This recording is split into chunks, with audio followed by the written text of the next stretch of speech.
Hello guys! Ito na nga pala yung part 2 ng aming Bangkok trip last October 8 to 12. As usual, maaga kaming gumising at umalis ng hotel. Nagkape lang kami dahil almost an hour away din yung next destination namin via Grab. So ito nga pala yung Dream World theme park nila. Nasa 1,633 pesos per head ang ticket nila at yung Super Visa package yung pinili namin na only rides na. Mas mura pala sa Klook ng 140. Sayang, late na naming nalaman. Alam mo, naisip ko nga sana pala yung entrance fee at yung pinakamurang ticket na lang yung binili ko dahil 4 na rides lang naman yung nasakyan ko. Kasi nga, di ba, takot ako sa extreme rides. At yung go-kart lang ang pinaka natuwa ako sa lahat na hindi ko na nga nakuhaan ng video kasi in-enjoy ko talaga. Yung mga kasabay pala namin dito ay mga estudyante ng field trip. Bihira rin yung mga turista, hindi masyadong matao. Siguro dahil weekdays. Medyo luma na din siya pero malaki at maraming rides. Katulad din to ng Universal Studios. Medyo mas world class nga lang ng konti yung Universal. Pero okay na din to lalo na kung may mga kasama kayong chikiting. Naku, siguradong mag-e-enjoy. Meron din silang food stalls gaya niyan at dahil hindi pa nga kami nagbe-breakfast, dyan na muna kami bumili ng snacks. Waffles, sausages, and shakes lang, ayos na. Eto na nga pala yung ride na nanghina si Marlon after. Medyo extreme daw talaga to. Nakita niyo naman kung paano sila balibalik-ta din yan. At syempre, hindi kompleto ang theme park kung walang roller coaster. So as usual, nagpantay lang ako ng gamit habang wait ko silang matapos na sumakay dyan. After nga makalibot at makasakay ng ibang rides, ay kumain na nga kami dito sa KFC. Dito kami nag-lunch. Alam mo, hindi ka talaga satisfied kung walang gravy ng KFC. Yung ibang bansa kasi, kagaya dito sa Thailand, wala silang gravy. Ketchup and chili sauce lang.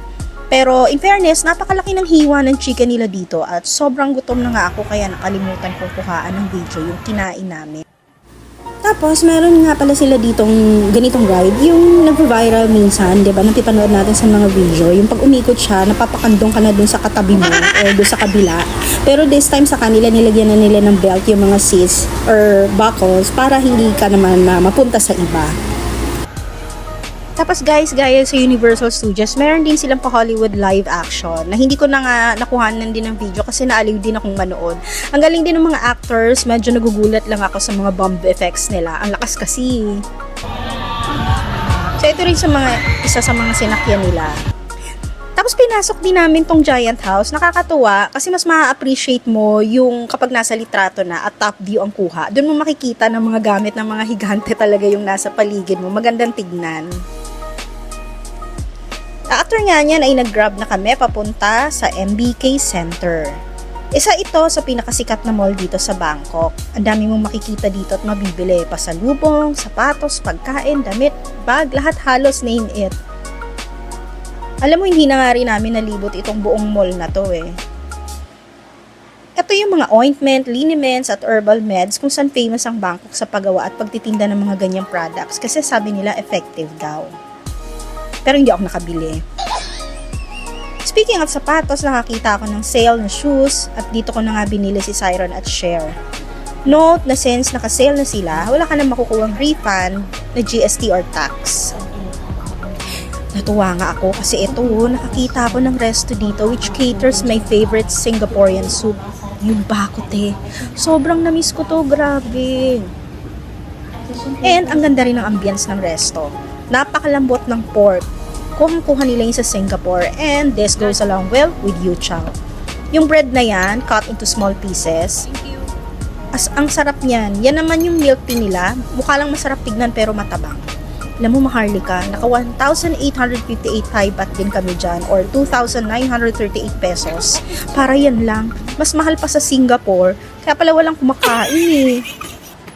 After nga niya, naglibot-libot pa kami. Kinokontrol ko yung sarili ko na bumili. At maglaway na lang muna sa iba pang makikita. Kasi nga napabili na ako ng 2 perfume. Dito ko binili sa Eve and Boy.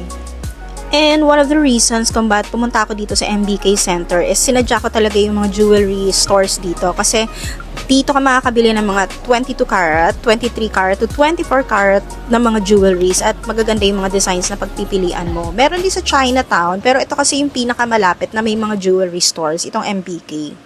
At dahil napagod nga kami sa maghapong kakalakad, lumabas kami ng 11 ng gabi para magpamasahe at mag self-service laundry. Dito sa Manila, nakatry na ako ng Thai massage. Pero dito, legit Thai massage talaga. Bawat hagod sa laman, ramdam ng ugat mo at kasukasuan. Alam mong well-trained sila.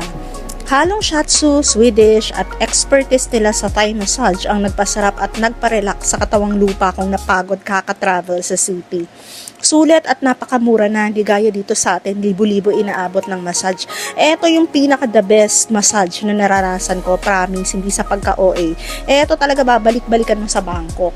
Siam Heng Heng Massage nga pala itong pinagpamasahihan namin at maraming branches to dito sa Bangkok.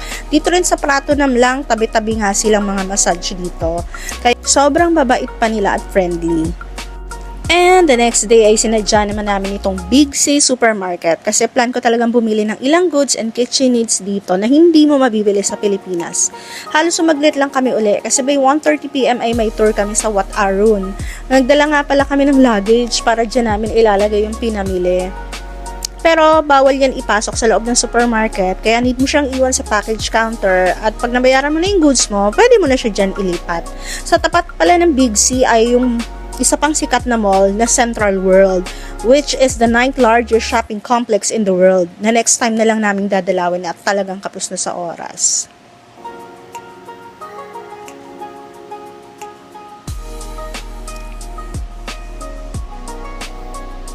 Ayan na guys, makikita mo na nakalagay dyan na hindi mo pwedeng ipasok yung luggage sa loob.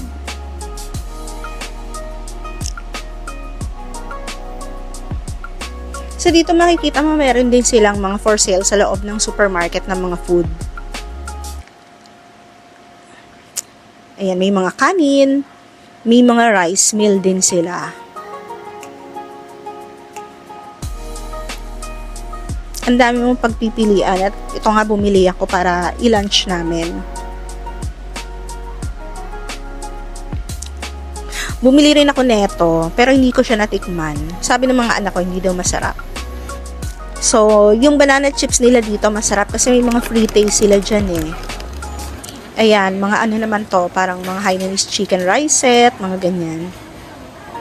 Meron din silang mga nuts. Mahilig sila sa mga snacks, gaya niyan, mga pampasalubong, ganyan. Dried fruits, ang dami nila. So, kung makikita nyo, ayan o, diba? Meron mga chips dyan for free taste. Ito, bumili din ako niyan, dried langka. Parang kalasa din siya ng parang dried banana chips or yung banana chips pero ayaw ko, parang masyado lang siyang matamis para sa akin. Etong fish skin, okay din. Bumili ako niyan. At ito, ang sarap nito. Isa lang binili ko. Sayang nga eh, dapat pala dinamihan ko na. Tsaka yung mga chicharon na yan, ang sarap niyan.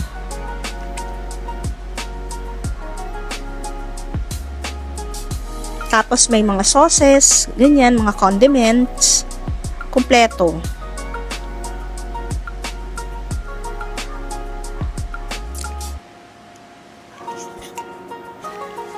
Ito naman mga tea.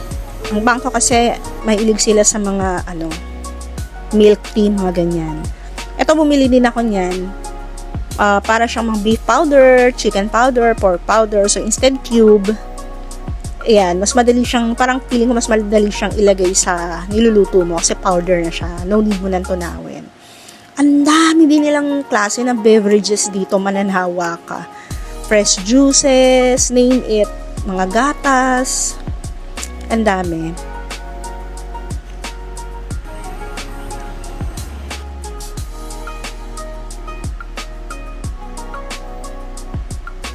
Dito din nga pala ako nakabili ng Meiji chocolate, as meron ding mga strawberry and melon.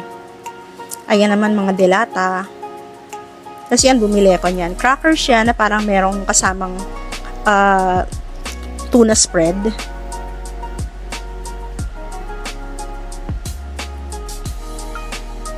Tapos yan, mga cup noodles. Iba-iba, ang daming pagpipilian. Ang daming variants. After namin mag-grocery, kumain na nga kami dito sa food court. Need mo palang bumili ng e-card para makabili sa mga stall at food booth. Nasa 100 Thai baht to 150 Thai baht at consumable na. Kung di mo mauubos yung laman ay pwede mo uli ipa-exchange ng cash after.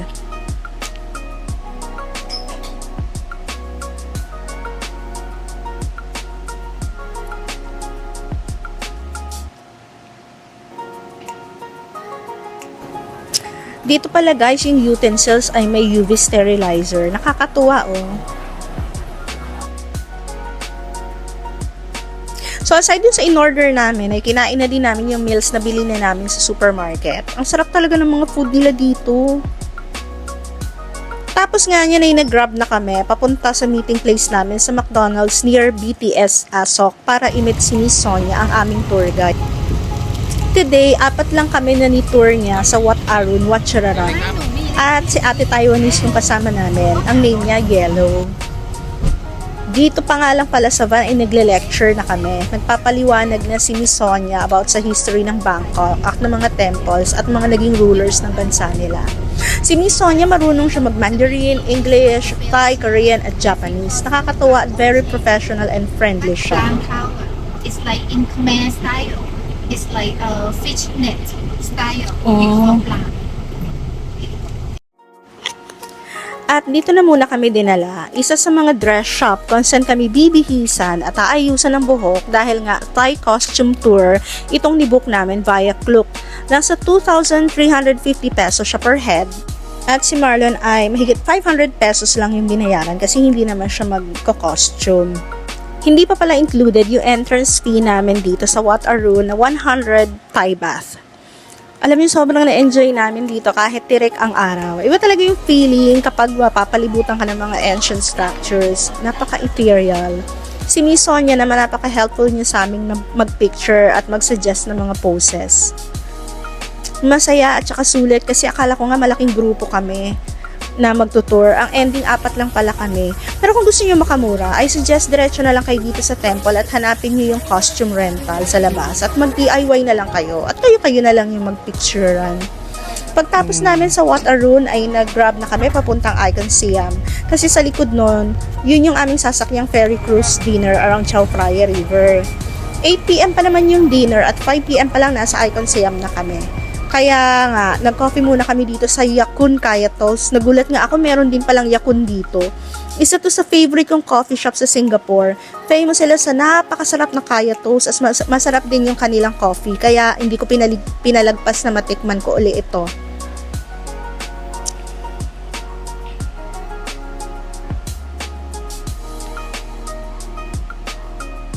Itong set na to yung lagi kong ino-order. Napakasarap niyang toast na yan. Isasawsaw mo siya din sa egg. Parang hindi siya masyadong luto. Malambot siya. Naglibot din kami ng konti dito sa Icon. Ito nga pala yung pinakabagong mall sa Bangkok na may indoor floating market at meron din tong mga nagmamahalang luxury designer shops. Icon Siam is known to be one of the 4 best shopping centers in the world and this is the largest shopping mall in Bangkok. Kaya hindi talaga namin nalibot lahat.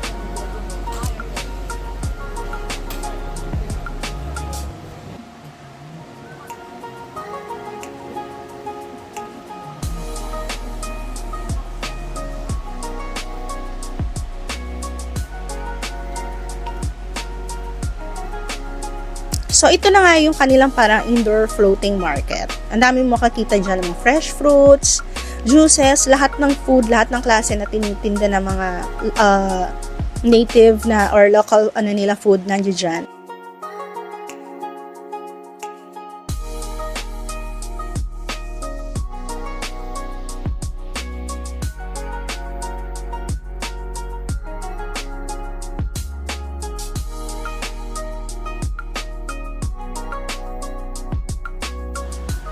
So, nagpa-register na nga muna kami. Bali, lumalabas ay 1,380 pesos per head itong dinner cruise via Klook. At dito nga sa Icon Siam Pier ang lahat ng daungan ng ferry for dinner cruises. So, etong QR code lang ipapakita to complete your registration. Ticket 1 by 1. 7:45 you stand by. Name of the boat, Vela Cruise. Okay, thank you. Iba-iba nga pala yung oras ng dinner cruise dito, kaya ganito kadami yung mga tao na nandito at mga turista. Madami din kasing ferry boats ang nagkakandak ng mga pa-cruise, kaya nagtyaga muna kami mag-wait dito. Sa totoo lang, hindi mo naman kailangan pumila at makipagsiksikan. As long as naka-register ka na at alam mo yung oras ng departure, ay madali ka lang makapasok sa ferry. So ito na nga guys, papasok na kami. Pagdating sa table ay sinalubong kami nitong kanilang pa-welcome drinks at chips. Parang cocktail and juice ata ito. Gusto ko nga sana sa upper deck kami para kitang-kita yung view, kaso sa lower deck pala kami nilagay. Pero okay lang, basta makakain. Pwede namang umakyat sa upper deck later. At maya-maya pa nga ay nag-start na ang buffet. Ang daming foods. May mga grilled prawns at salmon din. May overflowing beer din. Di ko na nga natikman lahat eh. Even yung pad thai, sabi ko dito ko titikman yung pad thai nila eh. Pero ang bilis ko nabusog. Alam niyo ba guys, sobrang napaka-festive dito. At habang nagdi-dinner ako, nakikita ko yung view sa labas, natitiri-eyed ako sa sarap. Ang OA, diba? Pero ganun talaga kasi kababaw yung kaligayahan ko. Kasi yung mga ganitong moment, nakakalimutan mo talaga panandalian yung mga responsibilities mo, yung mga trabaho mo. Pure bliss lang talaga yung mafe-feel mo. Oh yes.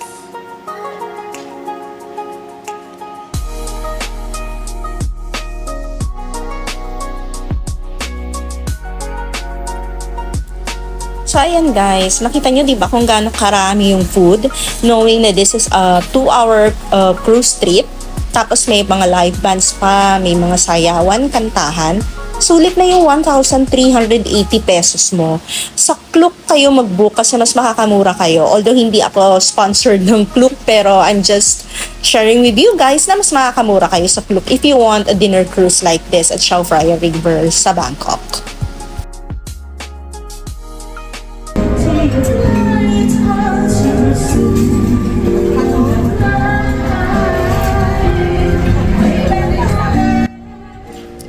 Yan, eto yung moment na sinasabi ko sa inyo.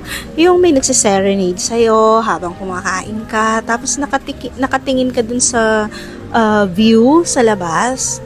Ay, ang sarap ng feeling.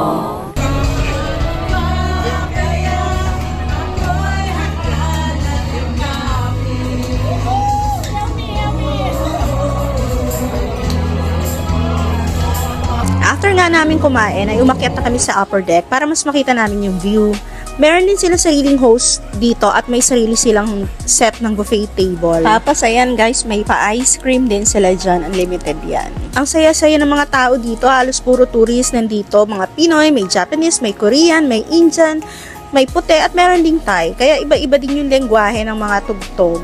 Thank you so much, guys. Alright, and now